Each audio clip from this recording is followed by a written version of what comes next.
गो first के दिवालिया होने का पूरे सेक्टर पर क्या असर हुआ? अदानी ग्रुप की कंपनियां कितनी रकम जुटाएंगी? बजाज इलेक्ट्रिकल्स ने अपने मार्जिन में सुधार की क्या रणनीति तैयार की? टाटा मोटर्स और डीएलएफ के शेयर ने क्यों छुआ 52 हफ्ते का नया उच्चतम स्तर? इन सब के अलावा और भी बहुत सारी खबरें हैं जिन पर आज के एपिसोड में फोकस रहेगा। नमस्कार, मैं हूं संदीप ग्रोवर। कॉर्पोरेट सेंट्रल में आपका बहुत बहुत स्वागत है। और सबसे पहले बात करते हैं कॉर्पोरेट से जुड़ी बड़ी खबरों की। पहली खबर का रुख करते हैं। कर्ज के बोझ को कम करने के लिए अदानी ग्रुप की दो कंपनियों अदानी एंटरप्राइजेस और अदानी ट्रांसमिशन के बोर्ड ने शनिवार को 21,000 करोड़ रुपए जुटाने की योजना बनाई है, जिसको इन दोनों कंपनियों के बोर्ड ने मंजूरी दे दी है। इस रकम में से ग्रुप की flagship company Adani enterprises 12,500 crore रुपए जुटाने जा रही है, जबकि अदानी ट्रांसमिशन को 8,500 करोड़ रुपए जुटाने के लिए बोर्ड से मंजूरी मिली है। ये पैसा क्वालिफाइड इंस्टीट्यूशनल प्लेसमेंट यानी QIP के जरिए जुटाया जाएगा। पूंजी जुटाने की ये योजना सिर्फ अदानी एंटरप्राइजेस या अदानी ट्रांसमिशन तक ही सीमित नहीं है, बल्कि ग्रुप की दूसरी कंपनियां भी QIP के रास्ते पूंजी जुटा सकती हैं। इस संदर्भ में अदानी ग्रुप की कंपनी अदानी ग्रीन के बोर्ड की बैठक 24 मई को होनी है और उसमें भी QIP के जरिए पैसा जुटाने पर बोर्ड विचार करेगा। साथ ही खबर यह भी है कि अदानी हिंडनबर्ग मामले में सेबी की ओर से चल रही जांच की अवधि बढ़ाने पर सुप्रीम कोर्ट में हुई सुनवाई टल गई है। सुप्रीम कोर्ट ने सेबी को जांच पूरी करने के लिए 3 महीने का समय दिया है, जबकि सेबी ने 6 महीने की मांग की है। और अब इस मामले में मंगलवार 15 मई को यानी 16 मई को दोबारा सुनवाई होगी। साथ ही अदानी एंटरप्राइजेस ने जनवरी 2023 में हिंडनबर्ग की रिपोर्ट जारी होने के 4 महीने बाद क्षमता विस्तार योजना को दोबारा शुरू करने का फैसला लिया है। इस योजना के तहत शुरुआत में $1.5 अरब का निवेश किया जाएगा। दूसरी खबर, दिवालिया प्रक्रिया से गुजर रही एयरलाइन गो फर्स्ट के दिवालिया होने का असर फैलता नजर आ रहा है। खबर यह है कि एक ग्लोबल एविएशन लीजिंग वॉचडॉग ने इस घटना के बाद भारत को नेगेटिव आउटलुक के साथ वॉच लिस्ट में डाल दिया है। स्वाभाविक है इसका असर तमाम एयरलाइंस पर पड़ेगा जो लीज पर विमान लेती हैं। इस बीच इंटरिम रेजोल्यूशन प्रोफेशनल यानी IRP ने NCLT को यह बताया कि कंपनी ने अब तक किसी भी लेनदार का डिफॉल्ट नहीं किया है। बड़ी संख्या में विमान नहीं उड़ने के कारण कंपनी के ऊपर लेनदारियां बढ़ गई हैं, जिस वजह से ये नौबत आई है। इसके अलावा खबर यह भी है कि गो फर्स्ट का कामकाज बंद होने से एयर इंडिया और इंडिगो जैसी कंपनियां गैप को फिल करने के लिए अपनी उड़ानों की संख्या बढ़ाने की योजना पर कामकाज कर रही हैं। तीसरी खबर, नए जमाने के बिजनेस में निवेश करने के लिए गोदरेज इंडस्ट्रीज के प्रमोटर्स फैमिली ऑफिस की स्थापना कर रहे हैं। इस फैमिली ऑफिस के जरिए ज्यादा जोखिम वाले मौजूदा कारोबार से अलग सेगमेंट्स में निवेश के साथ साथ नए विचारों को सहारा देने, उनको इंक्यूबेट करने का काम भी होगा। इस ऑफिस को ग्रुप चेयरमैन आदि गोदरेज के बेटे फिरोज शाह गोदरेज संभालेंगे और शुरुआत कुछ करोड़ रुपए की राशि के साथ की जाएगी। जैसे जैसे अवसर आएंगे और जरूरत पड़ेगी तो पूंजी जुटाने पर भी विचार किया जाएगा।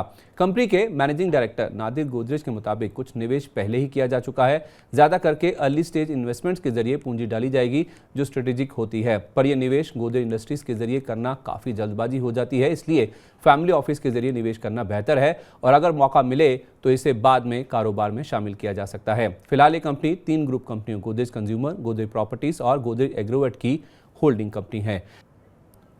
चौथी खबर, कर्ज की दिक्कत से जूझ रही टेलीकॉम कंपनी वोडाफोन आइडिया के लिए एक और बुरी खबर आई है। 5G टेलीकॉम सेवाओं में पिछड़ने की वजह से वोडा आइडिया के 4G ग्राहकों में लगातार गिरावट देखने को मिल रही है। टेलीकॉम रेगुलेटर ट्राई के आंकड़ों के मुताबिक फरवरी में 13 लाख से ज्यादा ग्राहकों ने वोडाफोन की सेवाएं छोड़ी हैं। कंपनी के लिए ग्राहकों के छोड़कर जाने का ये 21 महीने में सबसे बड़ा आंकड़ा यानी कि करीब 2 साल में सबसे ज्यादा ग्राहक है जिन्होंने इस कंपनी को छोड़ा है। वोडाफोन कर्ज का भारी बोझ भी है और उसकी वजह से कंपनी को 4G टेलीकॉम सेवा चलाने में कई चुनौतियों का सामना करना पड़ रहा है। इस वजह से भी कई ग्राहक वोडाफोन की सेवा छोड़ चुके हैं।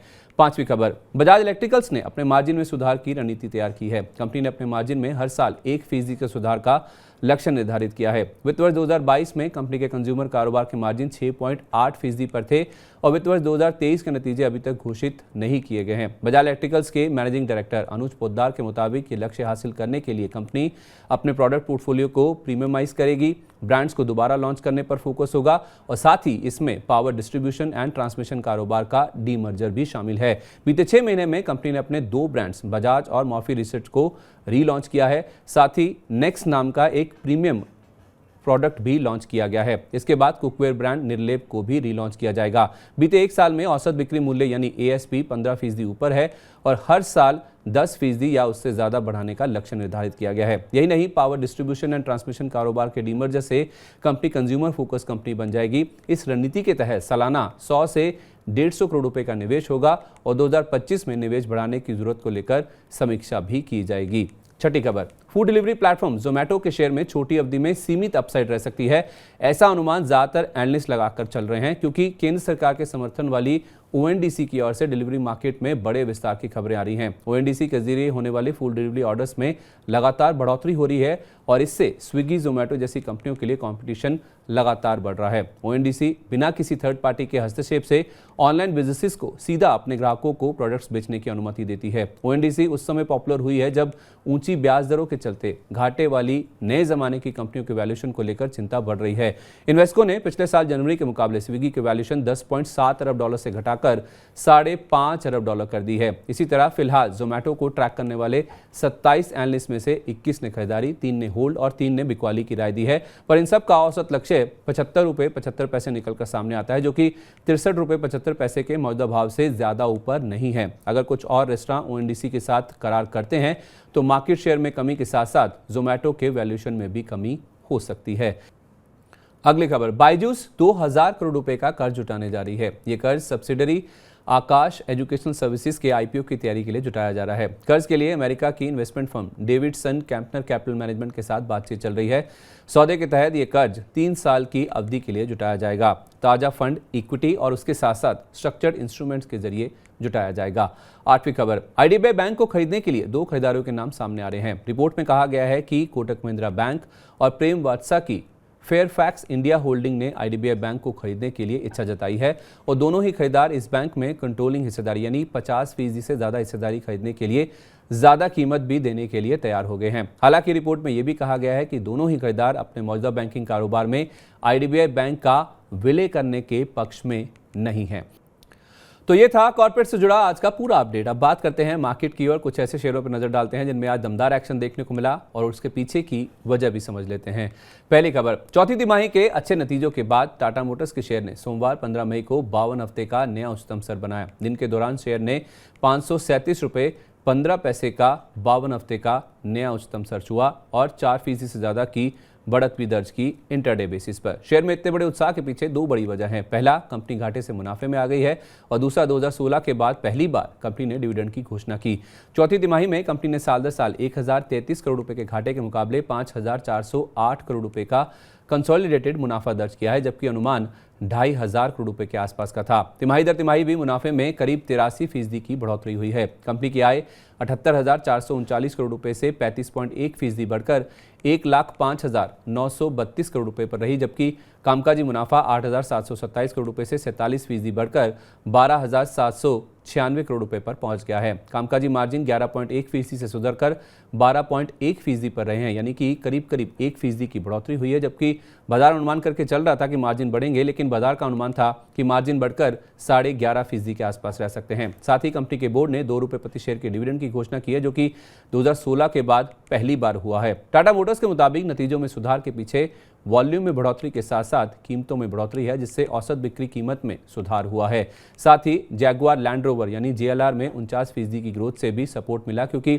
कंपनी की कंसोलिडेटेड आय में जेएलआर का 80% से ज्यादा का योगदान है। जेएलआर के अच्छे प्रदर्शन और मांग के चलते वित्त वर्ष 2024 में नेट कर्ज में 1 अरब पाउंड की कमी की उम्मीद है, जो कि वित्त वर्ष 2023 के अंत तक 3 अरब पाउंड पर था। दूसरी खबर, कैफे कॉफी डे ब्रांड के तहत कॉफी शॉप चलाने वाली कंपनी कॉफी डे एंटरप्राइजेस के शेयर में सोमवार को 16.5% तक का बड़ा उछाल देखने को मिला और इस तेजी के पीछे वजह है कॉफी डे एंटरप्राइजेस के शेयरों में हुआ बड़ा सौदा। सोमवार को कॉफी डे एंटरप्राइजेस के 7,14,000 शेयरों का बड़ा सौदा हुआ, जिसके बाद शेयर में जबरदस्त एक्शन देखने को मिला। सोमवार की तेजी के बावजूद इस साल यानी 2023 में कॉफी डे एंटरप्राइजेस के शेयर में करीब 20% की गिरावट हो चुकी है। सितंबर 2022 में शेयर ने ₹73.50 का 52 हफ्ते का उच्चतम स्तर छुआ था और वहां से लेकर अब तक शेयर करीब 47% की गिरावट दर्ज कर चुका है।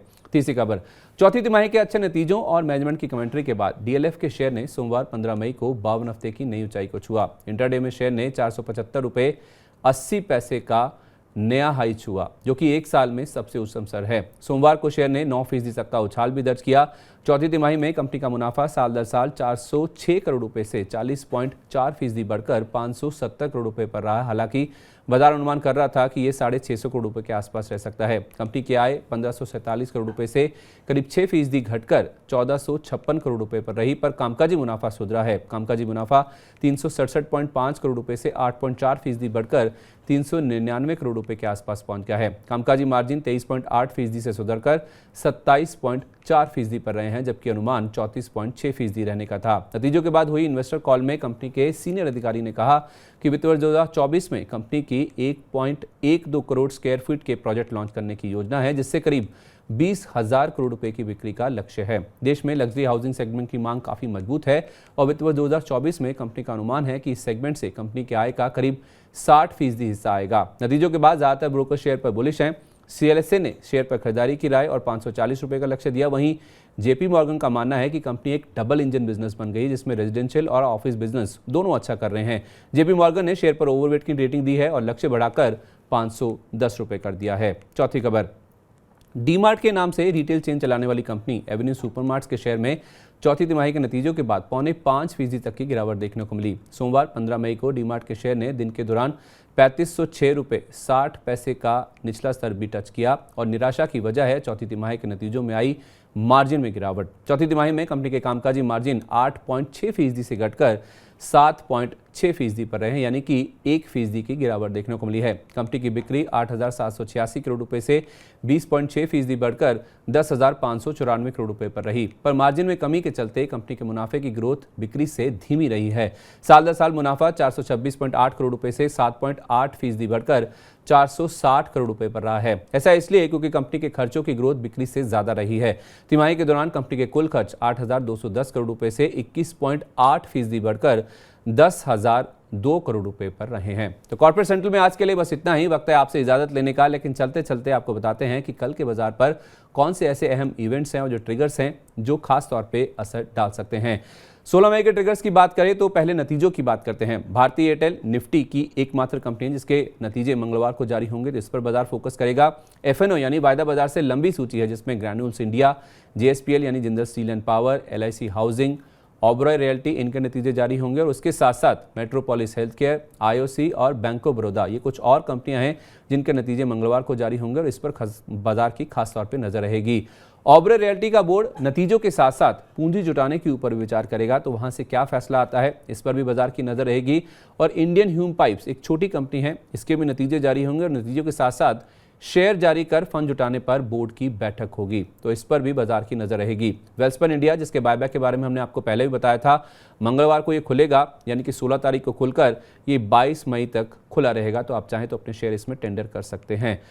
16 मई की अगर हम बात करें तो 5 स्टार बिजनेस ये एक कंपनी है और उसके साथ साथ आर्किन केमिकल, ये दो कंपनियां हैं जिनके 6 महीने का प्री IPO लॉक इन खत्म हो रहा है। तो किस तरह का प्रेशर बनता है, क्या कोई सप्लाई आती है दोनों शेयरों में, इस पर खास तौर पर नजर रहेगी बाजार की। और ग्लोबल ट्रिगर्स की जहां तक बात है तो US के अप्रैल के रिटेल बिक्री के आंकड़े और साथ ही साथ इंडस्ट्रियल उत्पादन के आंकड़े भी जारी होंगे। ये काफी अहम आंकड़े होंगे जो कि US के बाजार की चाल निर्धारित करेंगे और उसके साथ साथ भारतीय बाजारों पर कैसा असर होता है ये भी देखना होगा।